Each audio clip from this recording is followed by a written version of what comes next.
समुद्र की लहरें शांत थीं, जैसे किस्मत ने सिंदबाद और उसकी क्रू को एक पल का आराम दिया हो। सफर लंबा था और ये शांति उन्हें एक नई उम्मीद दे रही थी। मगर सिंदबाद जानता था, दर्दमंद सफर में ऐसे लम्हे सिर्फ तूफान से पहले आते हैं। खामोशी कभी कभी खौफ लेकर आती है और ये शांति वैसी ही थी। एक अजीब सी बेचैनी सिंदबाद के दिल में थी, जैसे कुछ बुरा होने वाला।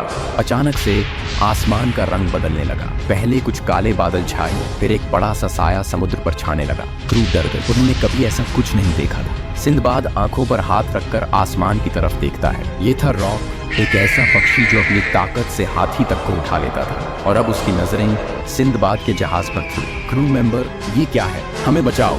रॉक अपने बड़े पंजे निकालकर जहाज पर झपट पड़ा। जहाज इतना बड़ा था कि रॉक ने उसे अपनी शिकार समझ लिया था। जहाज का हिलाव इतना जोर का था कि क्रू संभल नहीं पाई। सिंदबाद ने अपनी तलवार निकाली और सबको इकट्ठा होने के लिए बोला। हर कोई डर के मारे हिल गया था, लेकिन सिंदबाद के अंदर एक शांत ताकत थी। तीरों को तैयार करो, हम रॉक को ये बता देंगे कि हम आसानी से हारने वाले नहीं। रॉक ने अपने पंजे से जहाज को उठाने की कोशिश की। सिंदबाद और उसके लोग तीरों से रॉक पर वार करने लगे। आखिर में एक बड़ा तीर रॉक के पंख से रॉक चिढ़ गया, अपनी पकड़ छोड़ी और जहाज समुद्र में जा गिरा। क्रू मेंबर रिलीव, बच गए। लेकिन अब हम कहाँ हैं? जहाज तबाह हो चुका था और सिंदबाद अपने होश में आया तो उसने खुद को एक अजीब आइलैंड पर पाया। उसका जहाज और क्रू दोनों गायब थे। उसने सोचा, अब क्या? सिंदबाद चलने लगता है, घने जंगल के बीच से गुजरता है।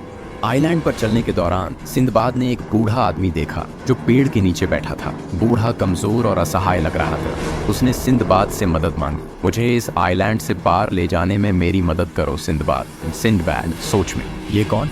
इस आइलैंड पर ये क्या कर रहा है? लेकिन अपना इंसानी फर्ज निभाने के लिए सिंदबाद ने उस बूढ़े को कंधे पर उठा लिया। बूढ़ा आदमी सिंदबाद के कंधे पर बैठ गया और सिंदबाद चलने लगा। पहले तो सब ठीक था, मगर धीरे धीरे बूढ़ा अपने पैर उसके गले के इर्द गिर्द कसने लगा। सिंदबाद समझ गया कि ये आदमी कोई आम इंसान नहीं था। सिंदबाद बेचैन होता है, लेकिन बूढ़ा आदमी अपनी पकड़ और कसने लगता है। बूढ़ा आदमी एक चालाक शैतान था। वह ट्रैवलर्स को इस तरह गुलामी में फंसा लेता, उनके कंधे पर चढ़कर जब तक मर नहीं जाते तब तक नहीं छोड़ता। सिंदबाद थोड़ा घबराते हुए, ये आदमी मुझे नहीं छोड़ेगा, मैं इससे कैसे बचूं? सिंदबाद ने अपनी बुद्धि का इस्तेमाल किया। उसने जंगल के फलों का इस्तेमाल करके एक जाल चली। उसने बूढ़े को वो फल खिलाया जो उसे बेहोश कर दे। जैसे ही बूढ़ा बेहोश हुआ, सिंदबाद ने अपने आप को उसकी पकड़ से आजाद किया।